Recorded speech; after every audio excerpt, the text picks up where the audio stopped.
இந்த கேன்சர் செல்கள் வந்து தனியாக அது ஒரு செல்கள் கிடையாது, நம்ம உடம்புல உள்ள செல்கள் தான். இந்த செல்கள் வந்து என்ன ஆகும்னு சொன்னால், அவங்க லைஃப் டைம் எக்ஸ்டெண்ட் பண்ணுறதுக்கு கொஞ்சம் பண்ணுறோம், வலி வேதனைலாம் பண்ணுறோம். இருந்தாலும் முற்றிலும் எல்லாருக்கும் முற்றிலும் குணப்படுத்த முடியலையே அப்படிங்கிற எண்ணம் வந்து இந்த ஹீமோதெரப்பி ரேடியோதெரப்பி பண்ண சொன்னால் எனக்கு இந்த முடியெல்லாம் கொட்டிடும், நான் அழகான அந்த மேனி வந்து சுருங்கி போயிடும், அங்கங்கே பிளாக் ஸ்பாட்ஸ் வந்துடும், இப்படிலாம் வந்து சாகிறத விட இப்போ இந்த கேன்சர் செல்களுக்கு வந்து பிடிச்ச உணவு எது தெரியுமா? இந்த triglyceride low density lipo protein வந்து கெட்ட கொழுப்பு, அந்த ஹை டென்சிட்டி லிபோ புரோட்டீன் இருக்கு இல்லையா, அது நல்ல கொழுப்பு. ஹெல்த் கேஃபே நேயர்களுக்கு வணக்கம். நான் உங்கள் லிமாரோஸ். இன்னைக்கு நம்ம நிகழ்ச்சியில் எந்த டாபிக் பார்க்க போகிறோம் அப்படின்னு பார்த்தீங்கன்னா, கேன்சர் எதனால் வருது, கேன்சர் வந்தவங்க என்ன மாதிரியான ட்ரீட்மெண்ட்லாம் எடுக்கணுன்றதை பற்றி நிறைய விஷயம் கேட்டு தெரிஞ்சுக்க போகிறோம். ஸோ அதை பற்றி நம்மளுக்கு எக்ஸ்பிளைன் பண்ணுறதுக்காக டாக்டர் பொன் அண்ணாதுரை நம்ம கூட இணைந்திருக்காங்க. அவங்கள நம்ம நிகழ்ச்சிக்கு வெல்கம் பண்ணிட்டு நிகழ்ச்சிக்குள்ளே போகலாம். வணக்கம் சார். வணக்கம். எப்படி இருக்கீங்க? நல்லா இருக்குங்க சார். இப்போ கேன்சர் இருக்குன்றதை மக்கள் வந்துட்டு பெருசாக தெரியாது. ஸ்டார்டிங்கில் சாதாரண கட்டி அப்படின்னு நினச்சி விட்டுறாங்களே. ஸ்டார்டிங்கில் அதை எப்படி நம்ம கண்டுபிடிக்கிறது இது கேன்சர் தான் அப்படின்னு சொல்லிட்டு? இந்த கேன்சர் அப்படின்னு சொல்கிறோம் இல்லையா, புற்றுநோயின்னு சொல்கிறோம். புற்றுநோய்னா புற்று இருக்கிறத பார்த்துட்டிங்களா? கேள்விப்பில் கிராமத்தில் புற்று எடுத்துட்டா வளரும் இல்லையா, புற்றுநோய் அப்படி பேர் வச்சது அதான். இந்த கேன்சர் செல்கள் வந்து தனியாக அது ஒரு செல்கள் கிடையாது, நம்ம உடம்புல உள்ள செல்கள் தான். இந்த செல்கள் வந்து என்ன ஆகும்னு சொன்னால், இந்த செல்கள் வந்து இப்போ ஒரு செல்கள் டேமேஜ் ஆகும் வச்சுக்கலாம், அந்த செல்கள் குரோத் ஆகணும். இப்போ ஒரு டேமேஜ் ஆனால் ஒன்று தானே குரோத் ஆகணும். இந்த செல்கள் வந்து என்ன பண்ணிக்கலாம், நாலேஜ் கட்டு போய்த்த இவ்வளோதான் நம்ம வளர்னு தெரியாமல் 1 4 ஆகி 4 16 ஆகி 16 வந்து அந்த அப்படியே மல்டிபிளாக போயிட்டு வந்து வளர்ந்துக்கிட்டே இருக்கும். இந்த செல்கள் வளர்ந்துட்டு இருக்கவே பிரச்சனை கிடையாது. இந்த செல்கள் அடுத்த உறுப்பை போய் எப்போ தாக்குதோ அப்போ தான் வலி இருக்கும். அதான் அது வந்து எப்போ அந்த செல்கள் ஆரம்பத்தில் இருக்கப்போ நமக்கு தெரியாது, இந்த கேன்சர் செல் இருக்குன்னு தெரியாது. அது வளர்ந்து அடுத்த செல்களை போய்ட்டு நம்ம நல்ல செல்களை டேமேஜ் பண்ணியில் தான் உங்களுக்கு வலி இருக்கும். இது வந்து பியூர்லி பார்த்திங்கன்னு சொன்னால் lack of knowledge of the செல்களுடைய அறிவாற்றல் தெரியாமல் இருக்கிறது தான் அது காரணமே. இதை வந்து நம்ம உணவு முறை மூலமாக அக்குபஞ்சர் மூலமாக இது பண்ணலாம். இதில் என்ன கஷ்டம்னா, இதை வந்து உளவியல் ரீதியாக நாங்கள் பாதிச்சிடுறோம், உளவியல் ரீதியாக நான் பாதிச்சிடுறேன். ஏன் நம்மளை நம்பி வர்றாங்க, நம்ம நிறைய பேட்டியெல்லாம் கொடுத்தாச்சுல, அதை வச்சு நம்பி வர்றாங்க. அவங்கள காப்பாற்ற முடியலையே, கடைசி ஸ்டேஜில் வர்றாங்க, அவங்கள காப்பாற்ற முடியலையே, அவங்க லைஃப் டைம் எக்ஸ்டெண்ட் பண்ண முடியலையே அப்படின்னு கவலை இருக்குது. அவங்க லைஃப் டைம் எக்ஸ்டெண்ட் பண்ணுறதுக்கு கொஞ்சம் பண்ணுறோம், வலி வேதனைலாம் பண்ணுறோம். இருந்தாலும் முற்றிலும் எல்லாருக்கும் முற்றிலும் குணப்படுத்த முடியலையே அப்படிங்கிற எண்ணம் வந்து நிறைய. அதனால எனக்கெல்லாம் வந்து ரொம்ப ஸ்ட்ரெஸ் ஆகுது. இப்போ ஆரம்பத்தில் பார்த்திங்கன்னா சொன்னால் ஒரு கிட்டத்தட்ட 25 ஆண்டுகளுக்கு முன்பு கனகாம்சம்னு ஒரு பேஷண்ட் வந்தாங்க. அவங்களுக்கு வந்து கேன்சர் கர்ப்பப்பையில். இதை வந்து அங்கே கேன்சர் இன்ஸ்டியூட்டில் போய் பார்க்குறாங்க. பார்த்த உடனே அவங்க ஒன்றும் இல்லைம்மா, ரேடியோதெரப்பி ஹீமோதெரப்பி பண்ணால் சரியாக போயிடும் அப்படின்னு சொல்லியிருக்காங்க. இந்த பசங்கள்லாம் அவங்க பையங்க இருக்காங்கள்ல, அவங்களாம் வந்து அம்மா நீங்கள் கவலைப்படாதீங்கம்மா, உங்களுக்கு இந்த ரேடியோதெரப்பி ஹீமோதெரப்பியெல்லாம் பண்ணிவிட்டு நல்லா போயிடலாமா, நீங்கள் ஒன்றும் கவலைப்படாதீங்கம்மா அப்படின்னு சொல்கிறாங்க. அந்த அம்மா சொல்கிறாங்க, ஏண்டா நான் எல்லாம் கேள்விப்பட்டேன்டா, எல்லாம் விசாரிச்சிட்டேன், இந்த ஹீமோதெரப்பி ரேடியோதெரப்பி பண்ண சொன்னால் எனக்கு இந்த முடியெல்லாம் கொட்டிடும், நான் அழகான அந்த மேனி வந்து சுருங்கி போயிடும், அங்கங்கே பிளாக் ஸ்பாட்ஸ் வந்துடும், இப்படிலாம் வந்து சாகிறத விட நான் வந்து இயற்கையாகவே இறந்து விடுகிறேன் அப்படி சொன்னாங்க. இதுக்காக நான் அந்த ஹீமோதெரப்பி எடுத்துகிட்டு எதிரானு சொல்ல முடியாது, அவங்க மனநிலை அது மாதிரி மட்டும் வந்துட்டாங்க. நெய்வேலி வந்துட்டாங்க. வந்தோன்னே அவங்க பக்கத்து வீட்டுக்காரம்மா என்ன சொல்லியிருக்கு, அந்த பக்கத்து வீட்டுக்காரம்மா என்ன ட்ரீட்மெண்ட் எடுத்துக்கிட்டு இருக்குது, அது தவந்து வருது, நடக்க முடியாது, டியூட்டு கொஞ்சம் ஒபிசிட்டி, கொஞ்சம் கால்லாம் வீக்காக இருக்கிறதுனால தவந்து தான் போகிறாங்க. இவங்க வந்து என்ன ட்ரீட் பண்ணுறது, வாக்கிங் போக ஆரம்பிச்சிட்டாங்க. அந்த ஊரே பார்க்குறது, என்ன இந்த அம்மா தவந்து போனாலும் வாக்கிங் போகுதுன்னு சொல்லிட்டு அவங்க சொல்லியிருக்காங்க, நீங்கள் போகிறீங்க, இந்த டாக்டர் பொன்னநாதன் ஒருத்தர் இருக்கார், அவரை போய் பார்த்துட்டு போயிருந்தம்மா அப்படின்னு சொல்லிட்டு வந்தாங்க. வந்து என்னம்மான்னு கேட்டேன், இந்த ஸ்டோரி சொல்கிறாங்க. நான் போனேன், கன்ஃபார்ம் ஆகிடுச்சு, பயோப்சி பண்ணி பார்த்தாங்க, இதில் வந்து கேன்சர்னு கன்ஃபார்ம் பண்ணிட்டாங்க. நான் வந்து ஒன்று ஹேமோதெரப்பி எடுத்துருவேன் வேண்டாம் அப்படின்ட்டு நான் வந்துட்டேன். நான் இருக்காங்க, எனக்கு என்ன குழந்தைங்க பசங்கள்லாம் இருக்காங்க, நல்ல வேலையும் பேரம்பேத்திலாம் பார்த்துட்டேன், எல்லாம் பார்த்துட்டேன், ஐ ஆம் வெரி கம்ஃபர்டபுள், இந்த அழகான மேனியோடு நான் இறந்து விடுகிறேன், என்னை வந்து இந்த அழகை கெடுக்க வேண்டாம் என்று சொல்லி நான் வந்து விட்டேன்னு அப்படின்னாங்க. அப்படியா அப்படின்னு சொல்லிவிட்டு அவங்க ட்ரீட்மெண்ட் பண்ணிவிட்டு அவங்க உணவு முறையெல்லாம் சொல்லிக் கொடுக்குறேன். சொல்லி கொடுத்துட்டு இப்படி பண்ணிகிட்டு இருக்கோம். காலம் ஓடிக்கிட்டே இருக்குது. 15 ஆண்டுகள் கழித்து ஒரு பெண்மணி என்கிட்ட அக்குபஞ்சர் படிக்க வருது. வந்தவுடனே நான் என்ன பண்ணுவேன், நீங்கள் அக்குபஞ்சர் படிக்க வந்தாங்கண்ணா யாராச்சும், உங்களுக்கு இந்த துறையில் எப்படி ஆர்வம் வந்தது கேட்பேன். இந்த துறையில் எப்படி உங்களுக்கு ஆர்வம் வந்ததுன்னு கேட்பேன். அந்த பொண்ணு சொல்லுது, எனக்கு தெரியலையா சார், அந்த கனகாம்சம்னு கேன்சர் பேஷண்ட் வரப்போ ஒரு லடிக்கு சோட்டா, லடிக்கு சின்ன பிள்ளையா வருவேனே கையை பிடிச்சிக்கிட்டு, அந்த பெண் தான் நான். அப்போவுமே எங்கள் பாட்டியை காப்பாற்றினது வந்து எங்கள் இந்த மருத்துவம் தானே என்பதனால் நான் அதை படிக்கணும். பிஇ முடிச்சுட்டேன், இப்போ தான் கம்ப்ளீட் பண்ணியிருக்கேன், நான் உங்களோட படிக்கணும்னு சொன்னாங்க. இதில் அவங்க வந்து என்கிட்ட ட்ரீட்மெண்ட்டில் 70 வயசு 15 ஆண்டுகள் கழித்து தான் அவங்க இறந்தாங்க. 3 மாதம் இழந்து விடுவாய் என்று சொன்ன அந்த சொல்லப்பட்ட அந்த கனகாம்சம் அவர்கள் 15 ஆண்டு, கிட்டத்தட்ட 85 ஆண்டுகள் உயிரோடு இருந்தாங்க. 85 ஆண்டுகள் என்பது இயற்கை மனம் தான் எடுத்துக்கொள்ள வேண்டும்.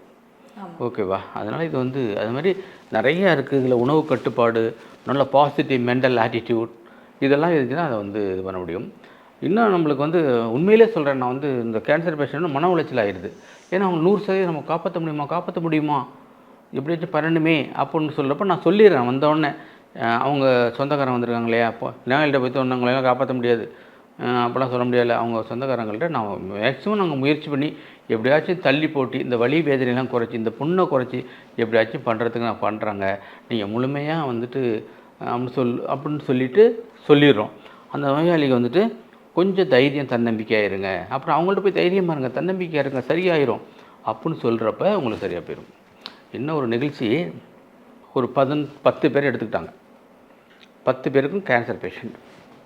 இந்த கேன்சர் பேஷண்ட்டு 10 பேரையும் வச்சுட்டு அவங்களுக்கு வந்து சைக்காலஜிக்கல் ட்ரீட்மெண்ட் கொடுத்தாங்க. என்ன பண்ணால் உங்களுடைய செல்கள் அழிக்கிறது, நீங்கள் ஆரோக்கியமான உங்களுடைய இந்த கேன்சர் செல்கள் அழிந்து கொண்டே இருக்கிறது அப்படின்லாம் சொல்ல அதை அப்படியே மெடிடேஷன் மாதிரி கேட்டுக்கிட்டு இருக்காங்க. கேட்டுட்டு ஒரு குறிப்பிட்ட நாள் கழித்து, ஒரு 6 மாதம் கழித்து அவங்க திருப்பி அதை டெஸ்ட் பண்ணி ஆராய்ச்சி பண்ணால் 80% 8 பேருக்கு அந்த கேன்சர்கள் இருக்காத இடமே தெரியலையா. அந்த 2 நபர்கள் இருக்காங்க இல்லையா, அவங்கன்னு கேட்டிங்கன்னா இதை முழுமையாக ஏற்றுக்கொள்ளவில்லை, அவ்வளோதான். நம்ம சொல்கிற விஷயத்தை அவங்க எடுத்துக்கல அப்படிங்கிற மாதிரி அந்த ஆராய்ச்சி முடிச்சிருக்கு. அதனால் தைரியம் தன்னம்பிக்கை வேணும்.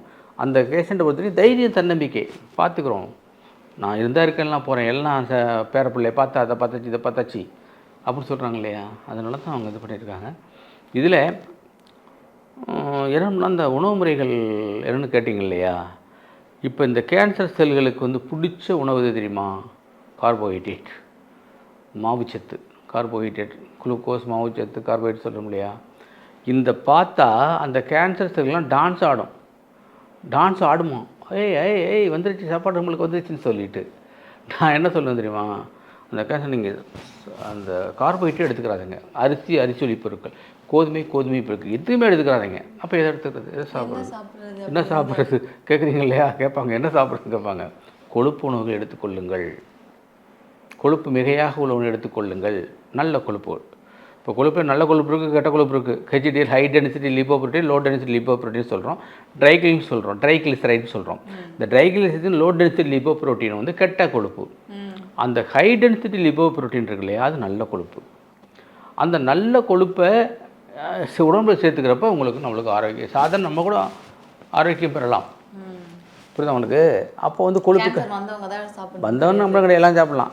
இப்போ வந்து கெட்டதுன்னு சொல்லிட்டு கொழுப்பு சாப்பிடாம விட்டாங்க. கொழுப்பு சாப்பிடாம விட்டதுனால தான் கை கால் இதெல்லாமே வந்து வலி வருது, ஜாயின் பண்ணி வர்றதெல்லாம். ஓகேவா? இப்போ கொழுப்பு வந்து உண்மையிலேயே கொழுப்பு உணவு, அதாவது நல்ல கொழுப்பு வந்து ரொம்ப நல்ல தாவர கொழுப்புகள், அடுத்து மட்டனில் எல்லாம் இருக்குல்ல, ஃபிஷ்ஷு, அது மாதிரி இருக்கிற கொழுப்பு ரொம்ப நல்ல கொழுப்புகள் அது. இப்போ இன்னொன்று நான் சொல்லியிருப்பேன், கொழுப்பு சாப்பிடுவதனால கொழுப்பு உருவாது கிடையாது. நல்லா யோசனை பண்ணுங்க, கொழுப்பு சாப்பிடுவதால் கொழுப்பு உருவாவது கிடையாது. ஆனால் எல்லாரும் அப்படி நினைக்கல. எல்லாரும் நம்ம ஃபேட் ஐட்டம் எடுத்துக்கிட்டால் நம்ம அதிகமாக ஃபேட் ஆகிடுவோம்னு சொல்லிட்டு தான் அது எல்லாருமே அவாய்ட் பண்ணுறாங்க. சரி, ஒரு கேள்வி. நம்ம ஆட்டுக்குட்டி இருக்குல்ல, ஆட்டுக்குட்டி, அந்த ஆட்டுக்குட்டி எப்போ கொழுப்பு சாப்பிடுச்சு? அது சாப்பிடாது. அது எப்படி கொழுப்பு வந்துச்சு? அது குளோரோஃபில் சாப்பிடுது, குளோரோஃபில். அதில் கார்போஹைட்ரேஷன் ஆக்சிஜன் நைட்ரேஷன் தான் இருக்குது. அடுத்து வந்து கார்போஹைட்ரேட் சாப்பிடுது, ட்ரை லீவ்ஸ் சாப்பிடுது. அதுக்கு எப்படி கொழுப்பு வந்துச்சு? அப்போ என்ன தெரிஞ்சு தெரியுமா? கார்போஹைட்ரேட் அதிகமாக சாப்பிட்டு தான் கொழுப்பு இல்லை, கொழுப்பு சாப்பிட்றது கொழுப்பு வருவது கிடையாது. ஓகேவா? அப்போ நல்ல கொழுப்பு. இன்னொன்று சொல்கிறேன், அப்பன்னு ஒரு புக் எழுதியிருக்காரு. அப்போ பேர் அப்பன். அந்த அப்பனுக்கு வந்துட்டு பார்த்தீங்கன்னா கேன்சர் வந்துச்சு. அவர் வெறும் தேங்காயே, கோகோனட் இன்னும் தேங்காயை வந்து 3 வேளையும் சாப்பிட்ற ஆள். காலையில் மதியம் நைட்டு தேங்காய் உணவுகளை அதிகமாக சாப்பிட்டு அந்த கேன்சர்கள் எல்லாம் அழிஞ்சு போச்சு. புரியுங்களா? இப்போ என்ன சொல்கிறாங்கன்னா, தேங்காய் சாப்பிட்டா கொழுப்பு வந்துடும். தேங்காய் மிக மிக உலகத்திலேயே தலை சிறந்த உணவு தாய்ப்பாலுக்கு அடுத்தது. தாய்ப்பாலுக்கு அடுத்த ஒரு நல்ல உணவு இருக்குன்னு சொன்னால் தேங்காய் தான். ஓகேவா? இப்போ இந்த கேன்சர் வந்தவங்க வரக்கூடாதுன்னு நினைக்கிறவங்க தேங்காயை நிறைய சேர்த்துருங்க. கார்போஹைட்ரேட் ரொம்ப குறைச்சிக்கிறங்க. இப்போ இந்த தேங்காய் வந்து ரொம்ப ரொம்ப ரொம்ப நல்லது. அதில் வந்து பார்த்திங்கன்னா சோடியம் மோனோலாரிக் ஆசிட்னு ஒன்று இருக்குது. சோடியம் மோனோலாரிக் ஆசிட் இருக்குது. அதில் எது இருக்குது? லாரிக் ஆசிட்னு சொல்லுவாங்க சிம்பிளாக. அது எதில் இருக்குன்னு சொன்னால் தாய்ப்பாலில் தான் இருக்குது. தாய்ப்பாலுக்கு விட்டு அடுத்த எதில் இருக்குது? தேங்காயில் தான் இருக்குது. இப்போ இதில் என்ன கேட்டிங்கன்னா, தேங்காயை வந்து ஒன்று பண்ணணுன்னாக்கா நீங்கள் அதை திருப்பி சாப்பிட்லாம், சட்னி செஞ்சு சாப்பிட்லாம். இந்த சட்னி என்ன பண்ணாக்கா தாளிக்கிறாங்க இல்லையா, தாளிக்கிற ஹீட்டோடு போய் இதை கொத்தக்கூடாது. தாளித்து தேங்காய் அரைச்சி வச்சுருக்காங்க இல்லையா, அதில் கொட்டிக்கணும். ஓகே, புரியுதா உங்களுக்கு? ஒரு இட்லி சாப்பிட்ணும், இவ்வளோ சட்னியை சேர்த்துக்கணும். புரியுங்களா? நான் பெரும்பாலும் ஹோட்டலில் சாப்பிட மாட்டேன். ஒரு பொருள் சாப்பிட்டேனாக்கா அவன் டென்ஷன் ஆகிடுவான். தேங்காய் சட்னி ஊற்றுன்னு சொல்லிவிட்டு 2 இட்லியும் சாப்பிட்டு இவ்வளோ தேங்காய் சட்னி காலி போட்டேன். அப்போ தேங்காய் நல்லது இல்லையா? அதுமாதிரி தேங்காய் உணவு சாப்பிட்டு அந்த அப்பன்ங்கிற வந்து அதுலேருந்து வெளில வந்துட்டார். அதனால லோ கார்ப், அது கார்போஹைட்ரேட் உணவுகளை மிக குறைவாக எடுத்துக்கொண்டு, அடுத்து வந்து அவங்களுக்கு மிகையாக ஹை ஃபைபர் ஹை ஃபேட் அதிகமாக கொழுப்பு சத்து உள்ள உணவுகளை அதிகமாகவும், அடுத்து வந்து இந்த ஃபைபர் நார்ச்சத்து மிகையாக உள்ள உணவுகள். இப்போ நார்ச்சத்து மிகையாக உணவு என்ன சொல்கிறாங்க? நார்ச்சத்துனா சணல்கள்லாம் சாப்பிடணுமோ?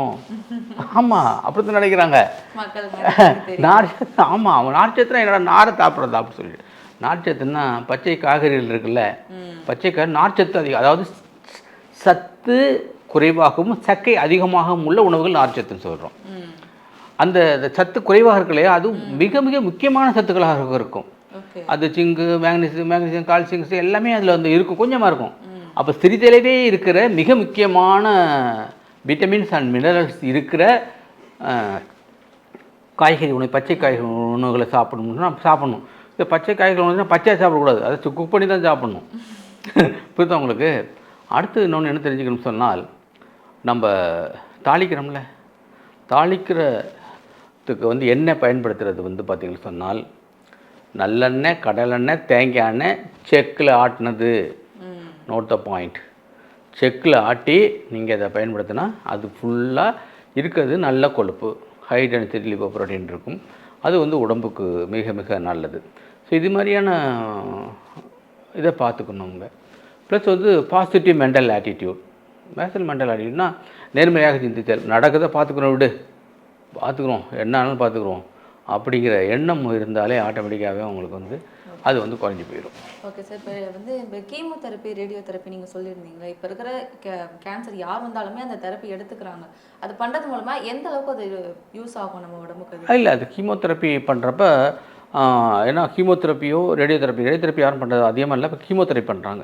கீமோதெரப்பி வந்து ஒரு வேதிப்பொருளை அனுப்புகிறாங்க. அந்த வேதிப்பொருட்கள் வந்து போயிட்டு பார்த்தீங்கன்னு சொன்னால் அந்த செல்களுடைய வளர்ச்சியை கட்டுப்படுத்தும். இப்போ நாங்கள் வந்து உடனே நீ கீமோதெரப்பியை பண்ணிடு, நான் உங்களை முழுமையாக குணப்படுத்தி நான் அவனும் சொல்ல மாட்டேன்.